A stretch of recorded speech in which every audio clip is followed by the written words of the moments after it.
Conservative Daily Podcast with Joe Otto. That's what the Second Amendment was designed to do. If you're going to do something to nullify or take away my rights under the Constitution, come get it.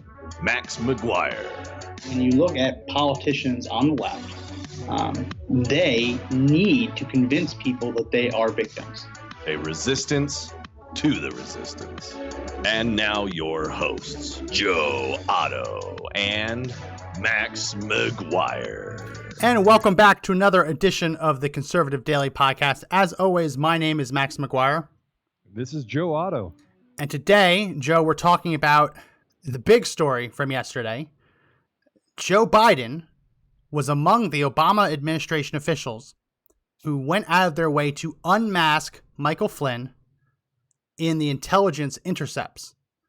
So we need to do a brief explanation on what this is because the media doesn't explain enough of it. Joe, you have a Fourth Amendment right to be secure in your persons and effects, right? The government can't just spy on you. They can't seize your documents. Unreasonable search and seizure. If the government wants to spy on you, they need to get a warrant and they need to actually prove to a certain degree that you did something wrong. The government doesn't have that obligation when it comes to foreign nationals, people overseas, or in many cases, even foreign nationals living in the United States. So they're free to listen in on foreigners' phone calls. Happens all the time. When an American happens to be on the other end of that foreign call that gets intercepted, the American still has the presumption of innocence, and their name gets masked. And what that means is, since the government does not have a warrant to listen in on their phone call, the government officials do not have the right to see who that person is. So the name gets masked.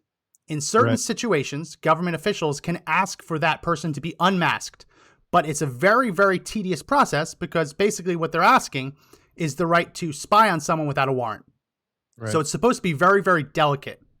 We know, and we've known for years, that Michael Flynn was unmasked. That's how the conversation between him and Russian Ambassador Kislyak leaked to the press. That's what ended up getting him investigated by the FBI and ultimately fired. That was a big moment in the Russia collusion witch hunt. We've known for years that someone, at least one person in the Obama administration, unmasked Michael Flynn because they would have had to in order for his name to get leaked to the press. What we learned yesterday, however, is that a lot of Obama administration officials did that unmasking. It wasn't just one person.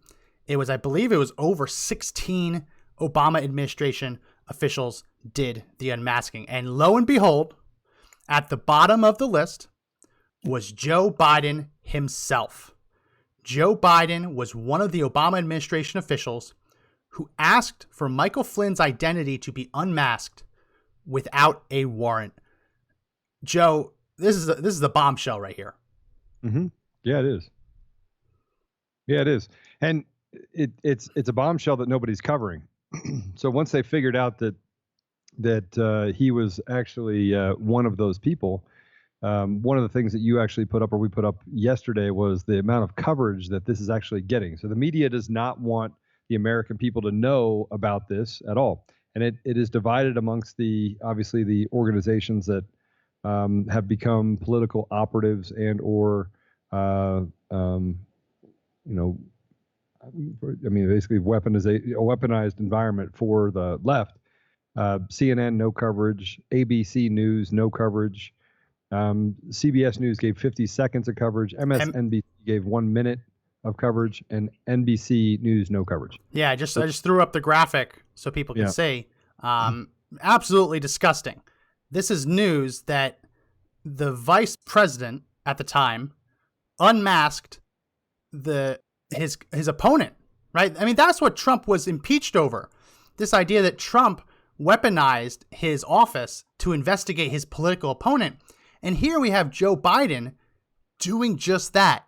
We have Joe Biden doing just that and abusing his office to spy on elements of the Trump transition team. Right. It's shocking that the media isn't covering it. And just in case people don't believe us when we say that Joe Biden's name, I'll throw up the graphics. Here is the first page of the list of people who were unmasked. You can see that Samantha Power is on that list. That's interesting, Joe, because Samantha Power testified under oath that she had no recollection of ever unmasking Michael Flynn, and yet she did it. Let's see, 1, 2, 3, 4, 5, 6, 7. She did it 7 times. 7 times between November of 2016 and January of 2017. She unmasked Flynn 7 times, and she testified under oath that she didn't remember doing it at all. Clapper did it 3 times. The ambassador to Italy did it once. CIA Director Brennan did it twice.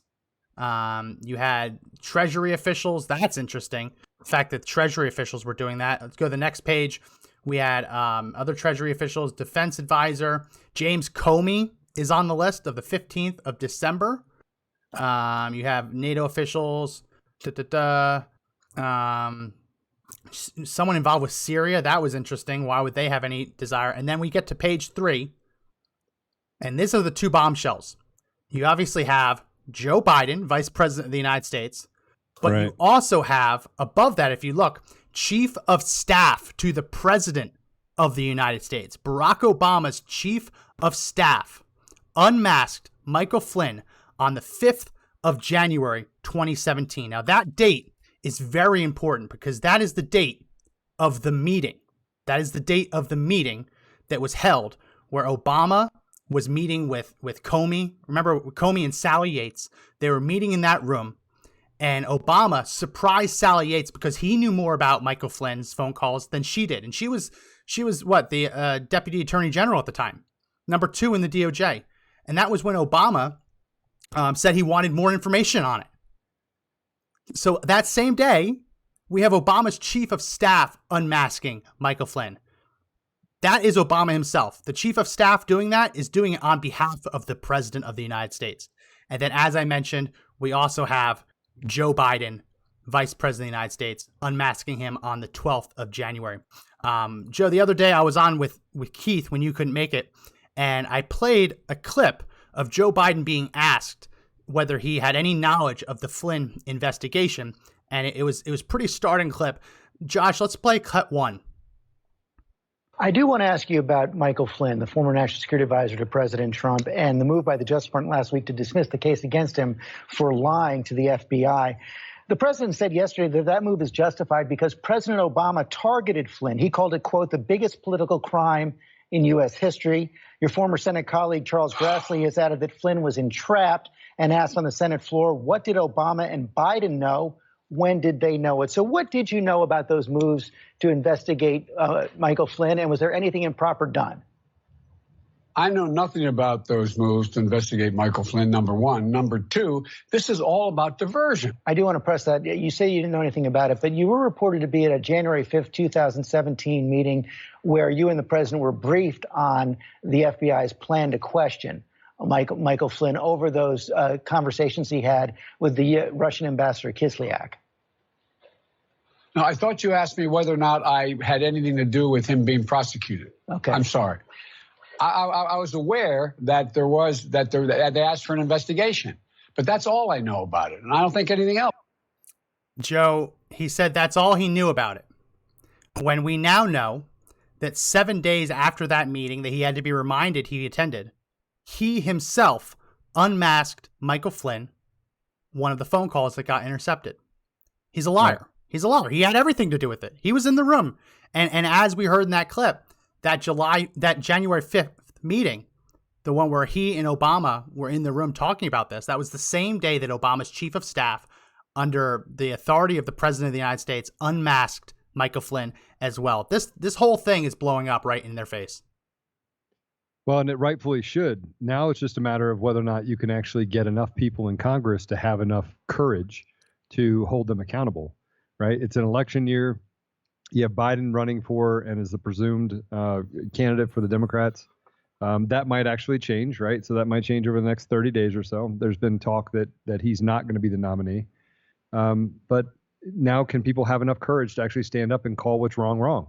And can the Democrats, I mean, if we're looking at it from their perspective, can they withstand the onslaught that should happen? I mean, this is worse than Watergate. This is 10 times, 100 times worse than Watergate.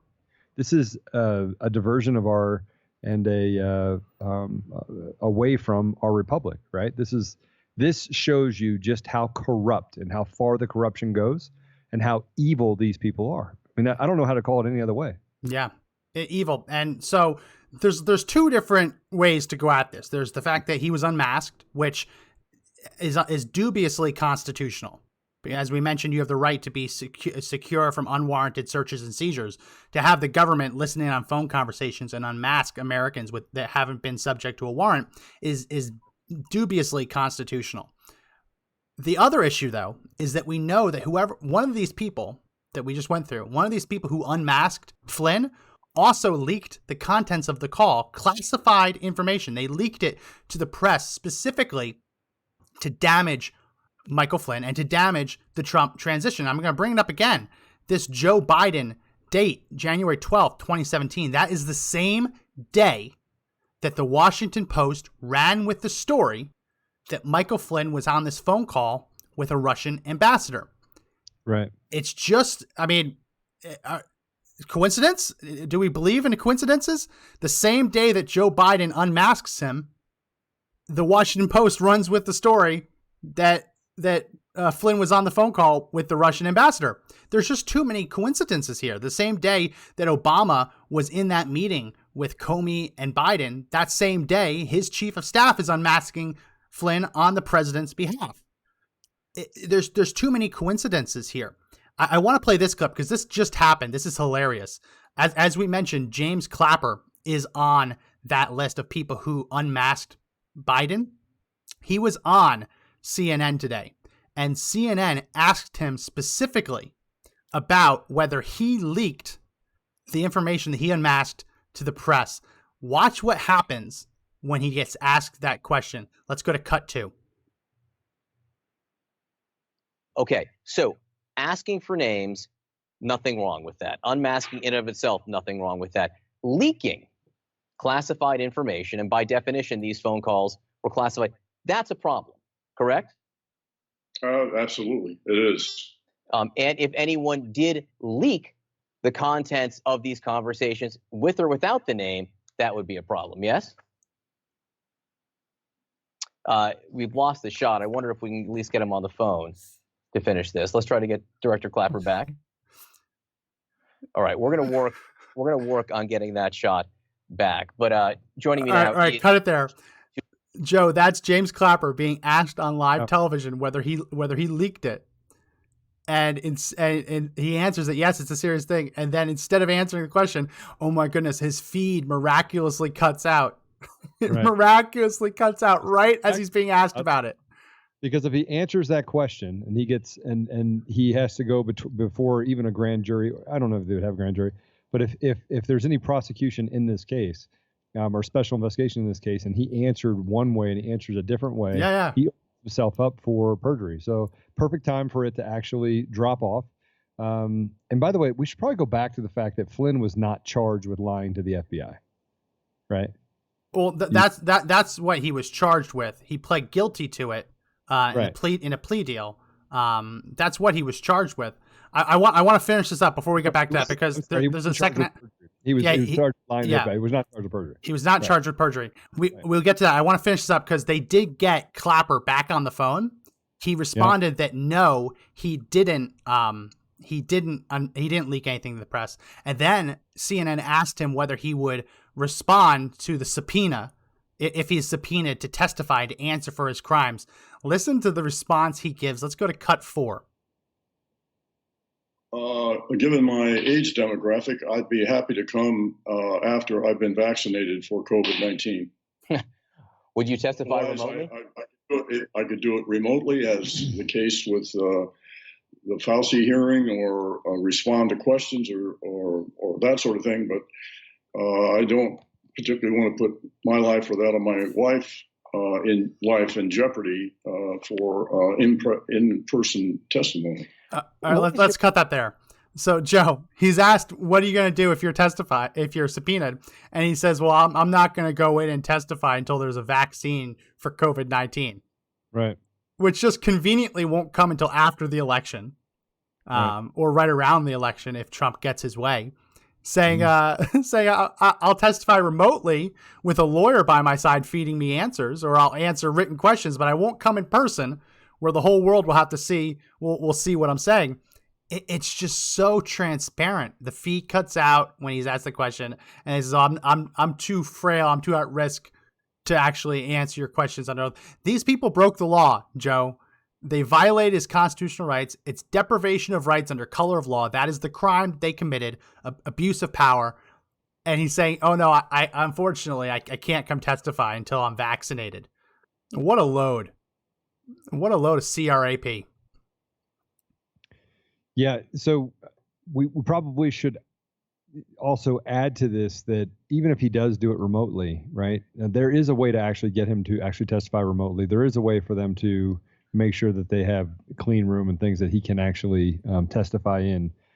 I would not be opposed to that, even if he had an attorney by his side or a team of attorneys by his side, because frankly, if we wait till after the election, there's no telling what could happen during the election.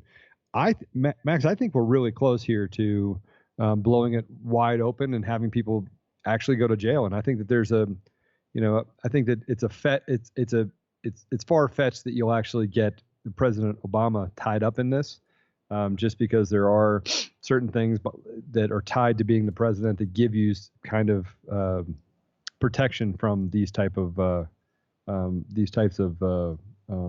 scandals, right?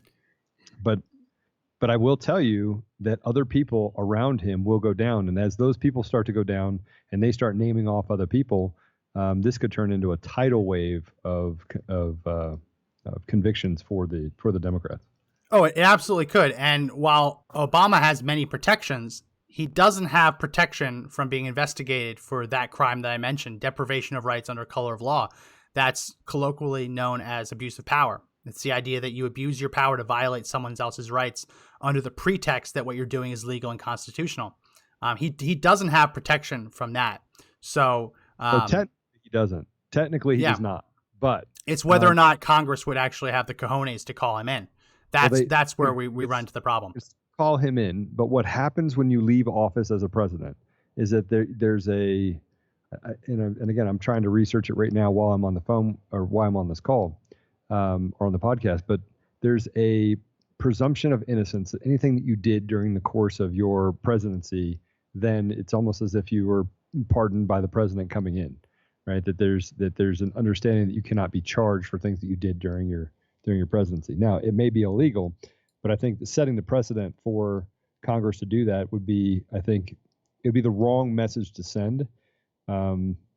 Holistically. Now, holding everybody else responsible, I think has to happen, but I don't think you'll get President Obama tied in. Well, they are now talking about calling Biden in. So if you get the vice president in, listen, if we're going to get to the bottom of this, we need to hear from everyone who was in the room. I don't care what the title was in front of them. I don't care if they were vice president. I don't care if they were the president. I don't care if they were the chief of staff, which we now know Obama's chief of staff, unmasked Biden. I don't care about the title. If you were in the room when this crime was being planned out, you are a co-conspirator and you have no expectation of immunity whatsoever. We are talking about the biggest political crime in American history, far bigger than Watergate. I want to play this cut and then maybe we'll take some calls. Call in, let us know what you think about this, because this is really a bombshell story. Call in and we'll get you on the air, 888-441-1121. But I want to play this because this is how Trump referred to this when he was on Fox Business. Let's go to cut 3. They weren't after General Flynn. They wanted him to lie about me, make up a story. And with few exceptions, nobody did that. There were many people. I watched K.T. McFarland the other day. I watched where she was knock, knock, FBI, the FBI, okay? This was all Obama. This was all Biden. These people were corrupt. The whole thing was corrupt, and we caught them. And what you saw just now, I watched Biden yesterday. He could barely speak. He was on Good Morning America, right? And he said he didn't know anything about it. And now it just gets released right after he said that. It gets released that he was one of the unmaskers, meaning he knew everything about it. So he lied to your friend George Stephanopoulos. I mean, Trump boils it down. One day after Joe Biden claimed he knew nothing, we find out that Joe Biden knew everything. Well, I mean, you can't really blame Biden, though, right? I mean, let's be honest. Biden, when he said that that he didn't do anything, he actually believes that because he can't remember anything anyway. Yeah. So we're not talking about a guy that is all there. I mean, if he's as close to having, late stage dementia as anyone out there. So I think that he could probably claim he was mentally. Yeah. He doesn't know what he ate for breakfast this morning. So there's that element to it too. I mean, but at that point, if that's his defense, I want to hear that too. The American people need to know that as well. But sure, Joe Biden probably doesn't know what he ate for breakfast yesterday, doesn't know what he wore yesterday. I mean, that's going to be the moment in the debates when Trump asked him, what did you eat for breakfast yesterday? And he has no idea. That's going to be the key moment in the debate. But at some point you have to start holding these people accountable. Because like I mentioned, I'll throw it up again. Samantha Power unmasked Michael Flynn 7 times. Yeah. On December 14th, 2016, she unmasked Flynn twice in that one day. She testified under oath that she had no recollection of ever unmasking Flynn. And she did it 7 times. Now, she's not Joe Biden. She doesn't have dementia, right? She doesn't have that excuse. Where's the accountability there? Does anyone seriously believe that she doesn't recall it? They act with impunity because they have immunity, right? And we keep saying it over and over and over again. If you want to solve the problem, get rid of the immunity. Get rid of it. Get rid of the ability for people to actually commit crimes and get covered up by their, their co-conspirators and or Gestapo that they built inside of their organization. Right? I mean, it's really scary, Max. It's scary what we're dealing with today, because no other time in history has there been such a lack of accountability. And by the way, why is it taking so long? Right? Why have they not been arrested yesterday? Yeah. Why does it take so long to get justice anyway?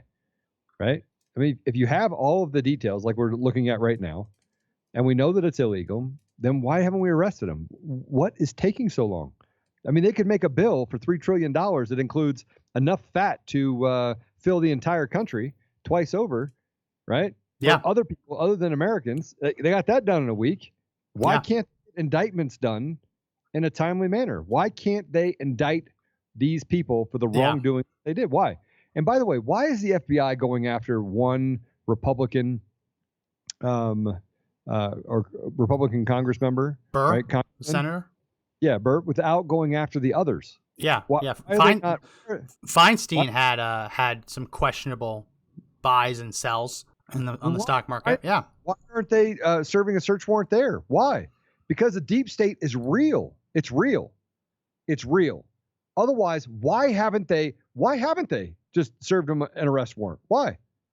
Why does the president have to get on the news and say, yeah, this is the biggest crime perpetuated in U.S. history, yet no one gets arrested, not one shot fired? And it's because the deep state extends into these other areas, right? These other government offices, quote unquote, right? It's crazy, man. This is the craziest thing I've ever seen in my life. Why can't we get some accountability? Why in the world can we not have somebody that is indicted today, right? It's been a week. We've known for a week. Let's go. I want to see it. Yeah. It's it's a real head scratcher. I mean, if we all know why, as you mentioned, it's deep state. It's protect their own. Democrats don't get charged when Republicans do. But here we have concrete evidence. We talk about Samantha Power. We talk about Barack Obama's chief of staff unmasking Flynn. We talk about Joe Biden going on Good Morning America saying he didn't. We talk about Clapper. All of a sudden, the feed cuts out as soon as he's asked whether he leaked it. We now have a list. I think it's 16 people. Mm-hmm. The leak came from one of them. We've whittled down the entire intelligence establishment down to 16 people. It shouldn't be that hard to see which of those 16 people, or maybe it was multiple of them, which of them sent what they unmasked to the Washington Post. It shouldn't be that hard. No. It shouldn't be that hard. It shouldn't. And they've known about this for much longer than we did.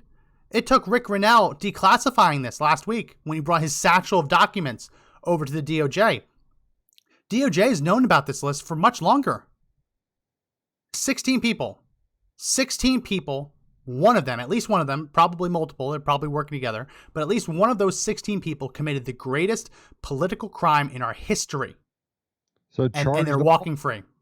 Charge them all. Yeah. I mean, charge it like a wouldn't be a RICO case, but it'd be charge it like the mob, right? Charge them all. Max, absolutely would be a RICO case. Charge them all. Yeah. Charge them all and see which one turns on them. I mean, yeah, you start treating the Obama administration like you treat the mob, you probably start getting some answers. But you're never going to get answers if you have people like Clapper saying, oh, well, I can't come and answer your questions until there's a vaccine. I may have committed the worst political crime in our history, but I'm sorry, it's just too dangerous for me to go in. No, Clapper, it's too dangerous for our country to have you walking about. Because not only did he do that, but for years, he's been on CNN pushing the falsehood that he knew about collusion, that he had seen evidence of collusion. And then again, just this week, he admits, oh no, I never saw collusion. You look at the actual testimony that got declassified. Clapper admitted under oath, I never saw any collusion. But he was out on the airwaves, he was out on CNN saying the exact opposite, trying to stir people up into thinking that Donald Trump was a traitor to his country. It's not just getting these people out of office isn't good enough because they're going on the airwaves and they're lying to the American people to stir up distrust. The airwaves even cover it. I mean, how is this not a story that CNN decided not to cover? And how have they not weaponized technology and weaponized our airwaves if they don't cover it? Yeah. Right? It's selective. They're selecting what we as American people can actually eat. It's the same thing they're doing on Facebook, same thing they're doing on Google, on YouTube. They have weaponized and stood together. You want to talk about an antitrust or a RICO? They should literally go after all of these guys because they all talk, they all get together, and what they did to Alex Jones, all in the same day, they deplatformed him on every platform. That's illegal. It's a crime. They commit the crime. They work together in order to silence someone. That is against the law. They did everything they could to destroy Flynn. Everything they possibly could to destroy Flynn. And yet Comey still roams free. Yeah. Yates roams free. Biden roams free. Well, Biden doesn't roam free. Biden's hiding in his basement. As a point of fact, he is not free. He is hiding. Smelling hair. Yeah. I love that fake Biden logo floating around. Biden sniffing a woman's hair, and it just says the smell of change is in the air. Yeah. I mean, at some point, these people have to get charged. You have Trump administration officials. You had George Papadopoulos actually went to jail for nothing. We now know it was nothing. He never should have been investigated. There was no pretext to investigate him. The FBI concluded he wasn't entirely truthful. He went to jail for a week? He was a nobody. Yeah. We now have the president of the United States implicated through his chief of staff. We have the head of the FBI, head of the CIA, head of we have the DNI implicated. We have the UN ambassador implicated. And then we have a bunch of people in the Treasury Department. Why is the Treasury Department looking into what Flynn is saying when he's calling the Russian ambassador? I mean, this is crazy stuff. At some point, someone has to go to prison. Someone has to go to jail. Some people need to go to jail. And look, this is, I don't know if you heard about this that happened in California, but a city council person was actually, they did a citizen's arrest. Did you hear about that? I saw something that they got into a fight, a scuffle outside of their apartment complex, it looked like. I didn't see the specifics on it. And the city council member was placed under citizen's arrest and was charged with assault, right? Really? Yeah. So it wasn't the citizen's arrest that did it. It was the protest and he assaulted someone. Yeah. Right. Oh, this is breaking news too today. Richard Burr is the Senate Intel chair. He was the guy who was going to call Biden in to testify. He's now being forced to step down because he's being investigated for the stock sale. Right. So they weaponize. Let that sink in. Yeah. They weaponize it. They literally are they're weaponizing everything. I mean, just think about it. They literally have no end. And I'm going to tell you what I said yesterday and the day before and the day before that, is that if they go low, we have to go low. Low, right? That's a song, by the way. We still have like swing high. Yeah. We still have Ron Johnson, who's on these committees, who Ron Johnson. He's pressing to subpoena Hunter Biden and subpoena Joe Biden, but even he's wishy-washy. But you see that whenever Republicans, I mean, it's like the Clinton body count. You ever see those stories where it's like, oh, this guy was about to testify against Bill and Hillary Clinton, and oh no, he got in a plane crash and there's a bullet in his head, right? Oh, this guy was about to testify against the Clintons and he died in a freak weightlifting accident. That's actually a true story. There was someone who was going to testify against, I think it was the Clinton Foundation, and he died. They say it was self-inflicted. He dropped a weight on his head and died while weightlifting. It's almost like that. The minute a Republican steps up and says, "Okay, I'll investigate," so, "Oh no, you have to step down because you sold some stocks." Oh, okay, right. The minute the next one, as soon as the next one's named, they're gonna have an excuse to investigate him too. It's so transparent. It's so see-through. Anyone who doesn't see what they're doing isn't paying attention. Well, we're going to take a real quick break, and when we come back, we're going to keep talking about this. We do want to take some calls, so call in toll-free at 888-441-1121, and we'll get you on the air. But don't go anywhere. We'll be right back. Ronald Reagan famously said that our freedoms are never more than a generation away from extinction. Conservative Daily exists to make sure that never happens. With our community of 700,000 members, we fight every day to hold Congress's feet to the fire and stop them from surrendering our rights and freedoms. The fight to take this country back is not over. Please join our movement right now by going to conservative-daily.com and clicking the subscribe button to sign up for our free call to action newsletters. We have a chance to save this country, but only if we all work together.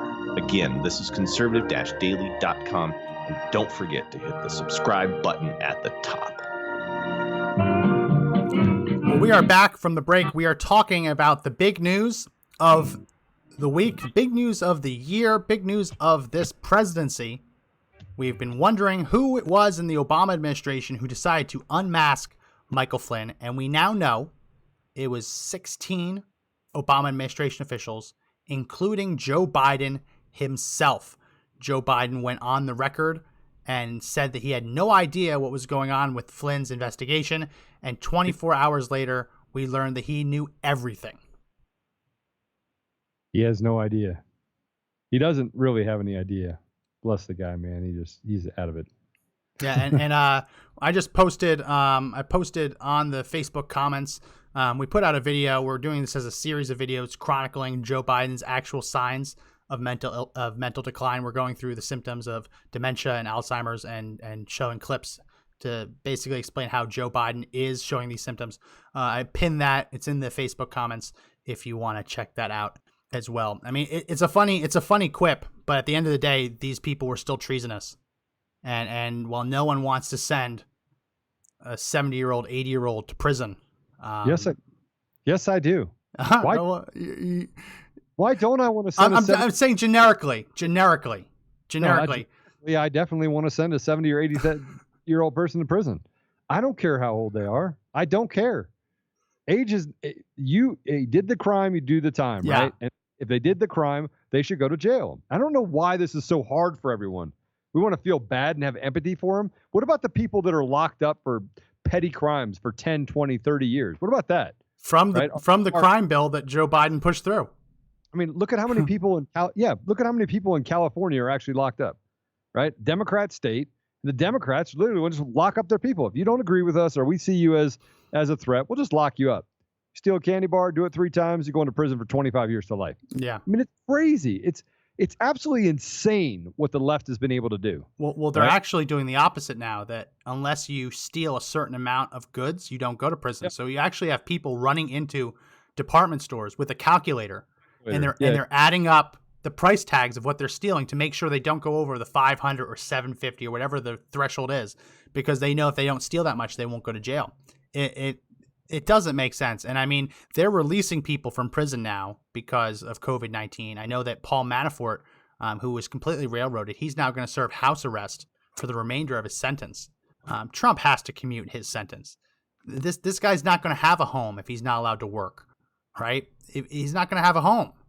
They've already taken everything from him for his legal defenses. He's not going to have a home. He has to get pardoned. But I think that's going to be the next thing, because we saw Clapper in that clip we played earlier saying that he doesn't want to testify because he's afraid of catching COVID-19. I think you're going to see the same argument if Joe Biden does actually start to get investigated. It's like, oh, well, we can't send him to prison. He's elderly. It's too at risk, right? We can't lock him up because of COVID. He is a part of the elite. Yeah, that's all it comes down to. We people, we don't mean anything. We're just sharecroppers. Sharecroppers. Yeah. The government, the politicians, and the people above them just seem to get free passes. They're one of us. They're one of us. Let's not do it. Oh, until they become someone that they can be a target by the other side, and then they weaponize and use again the deep state in order to create problems for those individuals. And again, I think that if a congressman, whether he's a Democrat or a Republican, breaks the law and benefits from selling stocks and doing things to benefit themselves, they eat while everyone else suffers, I think they should go to jail. But it's equal. Feinstein did the same thing. Go after her. The Democrat down in Georgia did it. Go after her. Go after everyone that breaks the law. But they don't. They selectively do it. Yeah. They selectively use the system and order as a machine as a weapon against the people, right? And you don't know how deep it is. People in D.C., if you don't know this, nobody trusts anybody in D.C. It is a cesspool there. Everyone just, smiles, nods, right? You rarely ever see congressmen or women actually attacking somebody else in Congress directly. And one of the reasons why they have this, base decorum is because they don't want to feel like they're attacking their own. So even the Democrats and Republicans have this kind of, secret handshake. Well, it's because they know that if you start investigating people, that they could be next. every one of these people has skeletons in their closet, and they don't 100%. Want to rip open someone else's closet and think that they're going to be next. Right. And so it's this fear. And if that doesn't tell you anything about our government, they're gutless. These are cowards. These are just self-serving cowards. And until we get to the point where average everyday people from our community stand up, walk out there and say, look, I'm going to represent you and build a plan. I think that if we had people in every state that came out and just built a plan, said, all right, here's what I'm going to do. I'm going to go to Congress. I'm going to work my butt off for those 4 months or 3 months or 4 months that Congress is in session. I'm going to come home. I'm going to have town halls. I'm going to listen to your phone calls. I'm going to actually have meetings with you. I'm going to work 8 to 10 hours a day tirelessly in order to create results for you in your community. I think that if people across the nation could make that type of commitment, I'm willing to work 60 hours a week rather than the 10 hours that they work and then want to pay themselves to work from home. I think if we could get that to happen, we would be in a much better place. Yeah. Because we'd be able to eradicate over the next 3 years all of these long timers and people that have actually destroyed our republic. I think it would be really easy. And then we start doing it in every one of our communities. But you know what happens? Evil seems to just rise up because they go low. Yeah. Right? No, and it's not just Congress. We have to do this across the board. I mean, did you see what happened in Wisconsin yesterday, where the Wisconsin Supreme Court threw out their governor's lockdown? Said it's unconstitutional. Done. Do you know what happened at the local level? Local counties and cities literally copied and pasted the governor's order that was just thrown out, and they said, well, we declare it under our authority that this is still in place. No. So even though the Supreme Court said the governor had no right to do it, the cities, municipalities, the counties still had that right, and they literally just copied and pasted and said the Supreme Court doesn't matter. It's still in effect here. And that is where tyranny starts. Right there, that's where that's when you know that the government feels that they can act with impunity and that they have immunity. That there. And you know what these municipalities need to do? They need to get everyone in their community to get outside of their house, grow some you-know-whats, walk down there and forcibly remove them. Walk them outside and spank them, right? I mean, the reality of it is that we've got to get to the point where we're willing to say, what did you say? So the Supreme Court, so we have a balance of power. They come out and say this is unconstitutional. It's the Supreme Court, right? Of that state, yeah. Of that state. I bet you that the Supreme Court of the United States doesn't pick up the. Oh, no. No, they're terrified. They're terrified.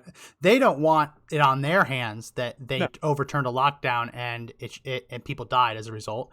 They're going to defer to health experts. But it shouldn't. This Constitution is the Constitution. And we're getting off topic. We don't want to go too far, but it works in with what we're talking about. This idea that these people have gotten power. It's corrupted them so absolutely that even when they're caught, they're saying that it's no big deal. I'm trying to pull it up, but they deleted it.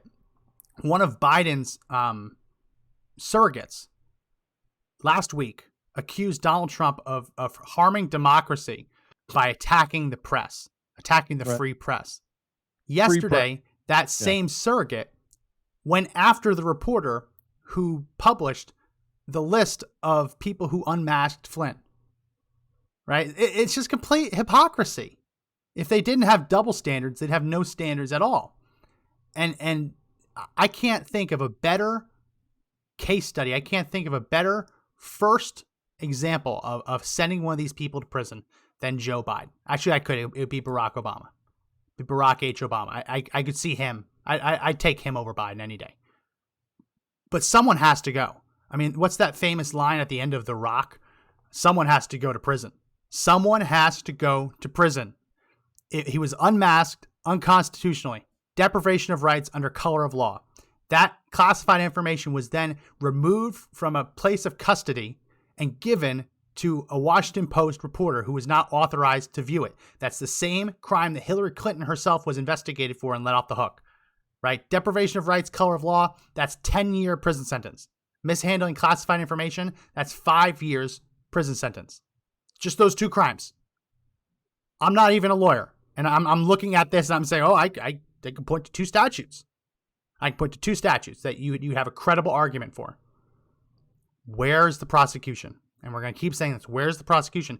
To everyone listening, press for it, right? If the DOJ isn't going to do this, you got to press your congressman. You got to press your senators. We run campaigns all the time, call to action campaigns to pressure Congress into doing something, right? Into dragging these people in to testify, dragging these people in to answer for their crimes. If the DOJ won't do it, and part of it, I do believe, is that, first of all, we have no idea if a grand jury has been impaneled or not. That stuff is kept under lock and key. Even if a grand jury was impaneled, it would be in Washington, D.C., unless it was staged somewhere else. Does anyone really think that you're going to get a grand jury to indict Barack Obama in Washington, D.C.? Does anyone really think that you'll get a grand jury to indict Joe Biden in Washington, D.C.? The old adage is that you can get a grand jury to indict a ham sandwich. But these people in Washington, D.C. will not indict President Barack Hussein Obama. It'll never happen. So you'd have to take it. I mean, do you hold that grand jury in Montana? I think you get that vote in Montana. Yeah, you probably do, but you're not going to get it in D.C. I'm just really frustrated that we can sit here on this podcast and we can talk about what sensibility looks like, and yet they sit in the middle of it. They have the ability to execute, but not one of them. It's almost as if they don't have any hands. Well, they have hands when they want to take American people's money and give it away to foreign interests. They have hands when they build bills for $3 trillion.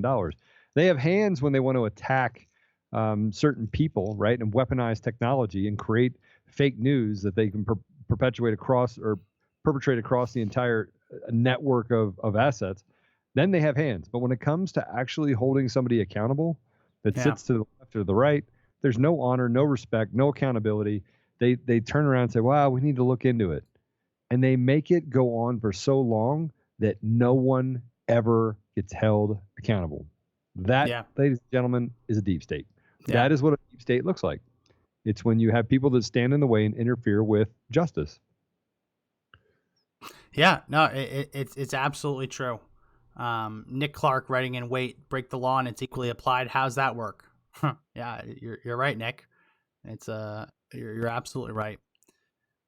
it just makes me so mad. It makes me so furious because you know that if any of us did this, we'd already be in prison. Yeah. You see how the government, I mean, we can talk about what's happening to you just look at what's happening to that bakery in Colorado, how they just had their business license suspended, not for health reasons, it's for punitive reasons. The governor of Colorado, Jared Polis, said that their license will be suspended after other restaurants have been allowed to open, right? At that point, it's not about health and safety. It's about being punitive. You look at Michigan, where that 77-year-old barber says, what are they going to do? Put me in jail? I have one foot in the grave and the other foot on a banana peel. I don't care. So he's going to keep cutting hair. And then you see that governor suspend his business license. He applied for unemployment. He didn't get it. So he reopened his shop. Like, oh no, you can't do that. Well, what's he supposed to do? You see how they target individuals. Right. Well, and they let the powerful off. And I'll tell you though, when they target who you call the little guy, it's been so amazing to see people rally behind them. Right? The person who owns the salon, Shelley Luther in Dallas, right? She said, I thought I was alone. And you guys reminded me that I wasn't alone. I'm so thankful. You're hearing that everywhere. You're hearing that in Colorado, that they thought they were alone. And now they have people behind them. You're hearing it in Michigan, right? We need that same movement, not just to defend the people who are being unjustly prosecuted. We need those same people to stand up and demand that these idiots in power get what's coming to them. You should hear what happened in Colorado, right? I mean, you've been hearing a little bit about it. I know we're getting off, the unmasking, but it talks about the unfairness and the fact that they throw their weight around and bully the American people. And actually, as Kathy on the comments just brought it up. So there's been several restaurants that have opened in Colorado, several of them more that continue to open. And there's one in particular that is CNC. And why this is actually important is because we have people that are inside of Polis's little group. And I want to be really careful not to say their name or even give them any idea who this person is. But so all these restaurants opened. Tri-County Health came in and put the hammer down on them and said, hey, look, this is cease and desist. You need to close. Right. And so they were like, yeah, we're not going to close. We're not going to close. We're not going to close. So CNC is owned by a Hispanic couple. Right. And CNC was the one that they took away the business license. So the person that actually works in the Polis administration that has been feeding us information said, hey guys, you guys really need to know what this is about. All the other people that actually opened, those are all white people. They're attacking minorities. So when he took away on national air and said CNC, and he demonized this restaurant for wanting to feed their family, right? He went after symbolically a minority. Yeah. I mean, he literally went after minorities. Everyone else, and Tri-County Health is guilty of this as well. I mean, you want to talk about unequal justice, right? Again, a Democrat governor gets on and attacks this family that is just trying to feed their families and take care of the people that work for them, right? He attacks them, takes away their business license, says you'll never open again. Polis is a racist. You want to use the word? He's a racist. Well, listen, you go all the way back. You go all the way back to George Zimmerman, and the New York Times referred to him as a white Hispanic. I mean, it happens everywhere. It happens in every case. If they can call you a white person and use that against you, they're going to try and do it. So and so I was just reminded that he's Korean and Mexican, and Jesse Ariano is Korean and Mexican. So here's what Polis did, right? And this came from someone inside of his organization that's giving this information. They're like, you guys have no idea. Polis is a racist. He is a flat out 100% racist. He's a misogynist and he's a racist. This is someone that works with him. So just so you know, Polis's entire inner circle is breaking down because the guy is a absolute moron. He is the worst type of moron. He's a moron with absolutely no courage. None. Zero. And he's a liar. Yeah. Polis is a racist and a liar. He went to Trump and said, well, everything's opened up except for restaurants. That's not true. That's not true. Yeah. Gyms aren't open either, right? I can go down the line. There's a ton of things that they've suppressed and said, hey, you're not essential. You're not essential. He is a racist and a liar. And I think that at some point, we've got to be able to call people out for what they are, not let them use that in our communities, right? They use that stuff in our communities. Well, there's some racism happening over here, or that's just calling stuff racist when they themselves are nothing but it's projection. And just to get back on our topic, they accuse Trump of being a traitor when they're the ones who are betraying their country for their own political ends. It's projection. It's total projection. Total projection. And I want to clarify that I'm just seeing this now, that while Senator Burr has now had documents taken from him, Senator Dianne Feinstein, who we mentioned, instead of having her phone seized, she was just asked simple questions. She was asked questions to participate voluntarily, whereas Burr had his phone seized. I want to touch on this because it's remarkable what CNN is doing. There was a poll that came out, and CNN published the poll, and they claim that it makes Trump look bad. And what they say is, in their new CNN poll, 51% of registered voters nationwide back Biden, while 46% support Trump. That's their poll. But if you actually dig deeper into the poll, when you look at the battleground states, Trump is winning 52% to 45%. And those battlegrounds, according to the poll, are Arizona, Colorado, Florida, Georgia, Maine, Michigan, Minnesota, Nevada, New Hampshire, New Mexico, North Carolina, Ohio, Pennsylvania, Virginia, and Wisconsin. AKA, in all the states that decide the election, Trump's winning. But when you add people from New York and California, all those people, Trump's losing. I wanted to add that because I'm reading it now. It's disgusting what CNN is trying to spin their own poll for. And I mean, they're doing it with this Spygate stuff too. Right now on Twitter, Obamagate isn't trending. You know what's trending? Obamagate. The idea that Obamagate itself is a scandal to deflect from the coronavirus, as if we all just forgot about the coronavirus. So Obamagate is not trending. Obamagate. Crazy Obamagate saying that the Obamagate scandal is being perpetuated to cover up misdeeds on the coronavirus. It's disgusting. The media is going to circle the wagons. The tech companies are going to circle the wagons. All of these deep state officials, there's 16 people who stand to lose a lot.